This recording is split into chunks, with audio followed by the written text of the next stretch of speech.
Stepping off the porch stoop. Baby tomatoes. Yeah, they're growing slow. I know. Hey, it's 8 o'clock tomato talk. It's not 8 o'clock tomato master. Every year is a learning process, and somehow my tomato plants, I think it started about a week late.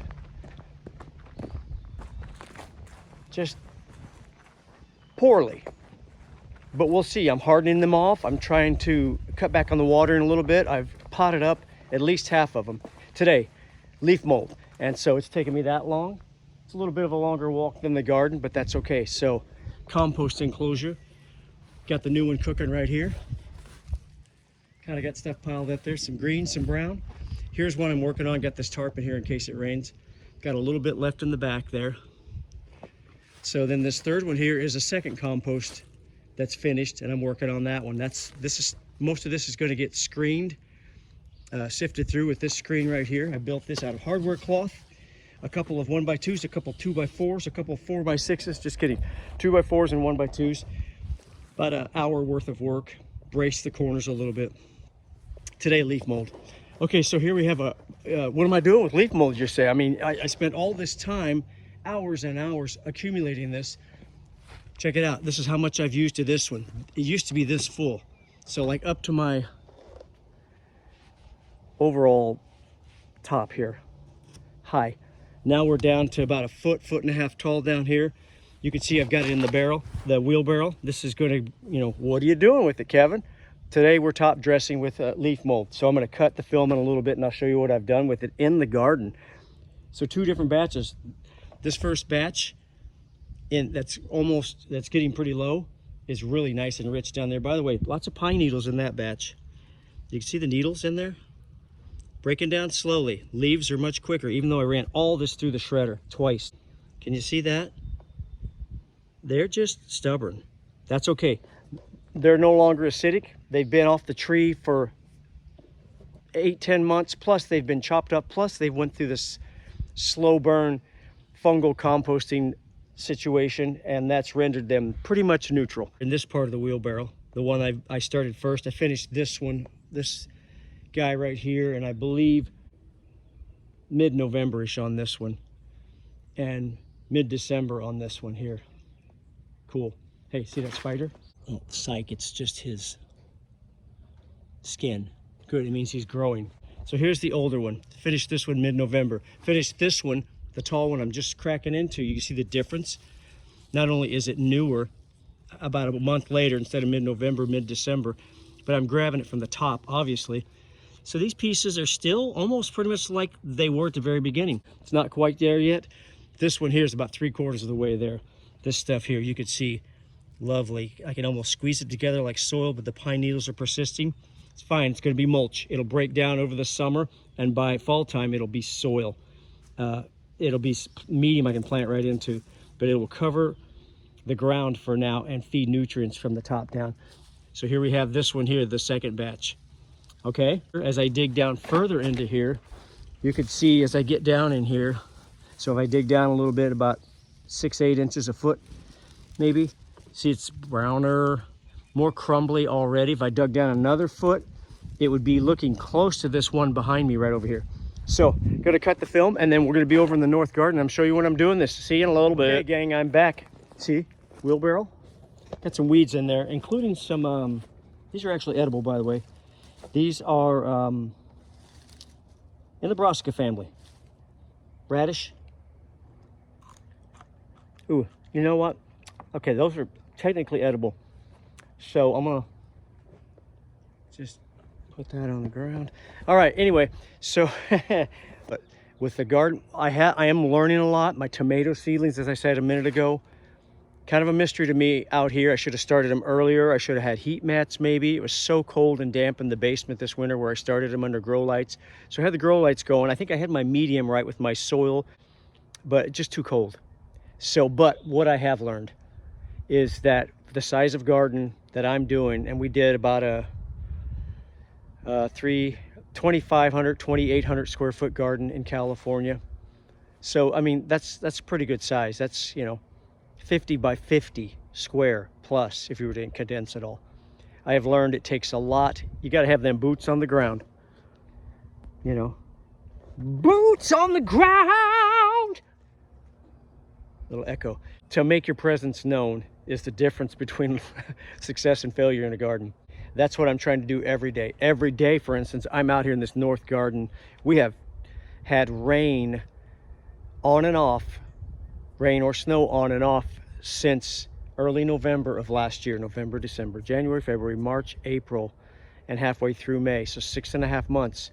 I would never have had to have gotten a watering can out. In the next 10 days, right now it's pushing 85. We're going to have weather at least in the 80s and 0 accumulation of rain forecasted for 10 days.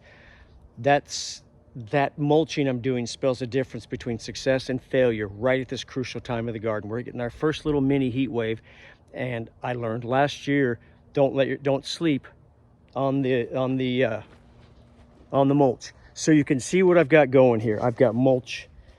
Every day I'm coming out here with a wheelbarrow full. Got mulch around the, I've got mulch here. This is brand new. This is some of that rougher stuff I was showing you that's not quite broken down. Put that, I've got some tiny beets there. But I put that around the half mature carrots, as well as the overwintered garlic, which is just gonna be a spring garlic. But all this and the carrots mulched with the rough stuff. And then over here in the mesclun, I started getting into the finer stuff, the stuff that I told you was the older stuff towards the bottom of the pile that I've been working on longer, spreading as mulch. This is where I started putting in, and it's a little bit finer for these more delicate mesclun. I'll be harvesting these in the next 2 or 3 weeks. So you can see mulch there. Make all these onions. That's from the same leaf mold pile. So you can see the leaf mold in action. What do you do with the leaf mold?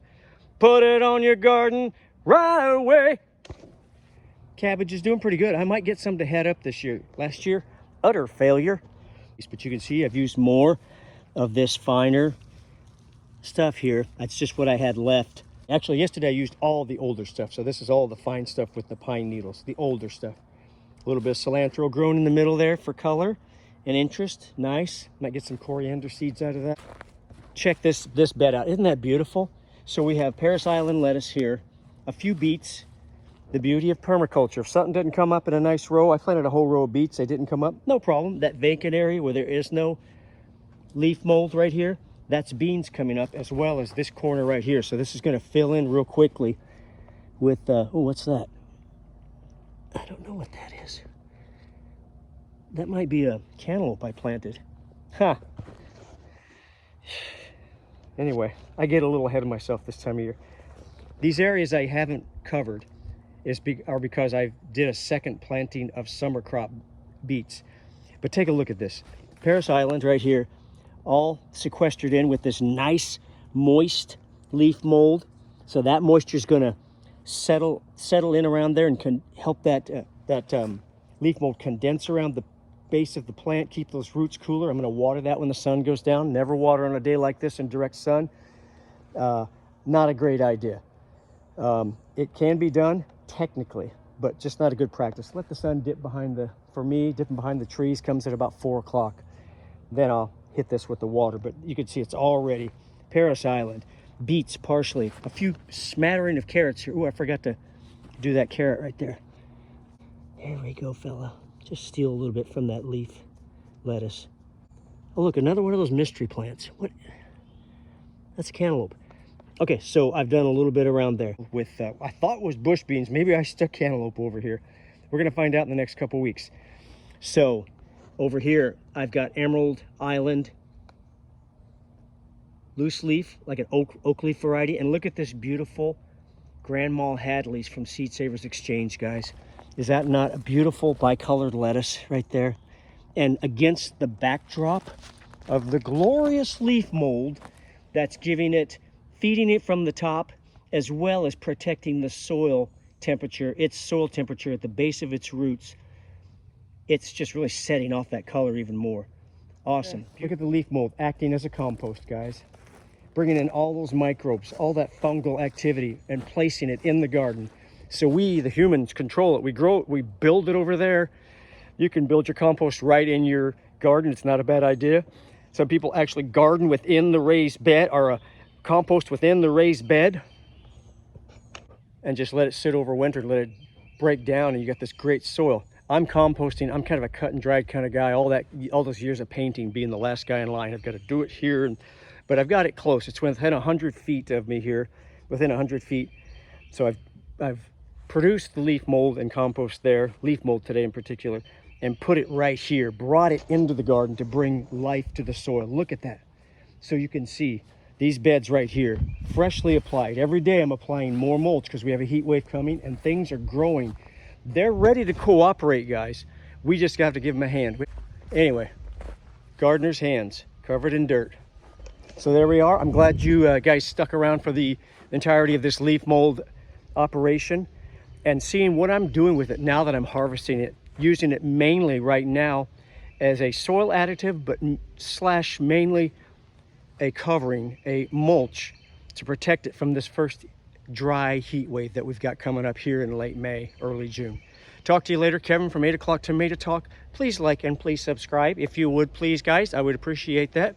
I wanted to get 500 subscribers by my birthday, my 62nd birthday. Clap, clap, clap, clap, clap. But it didn't happen.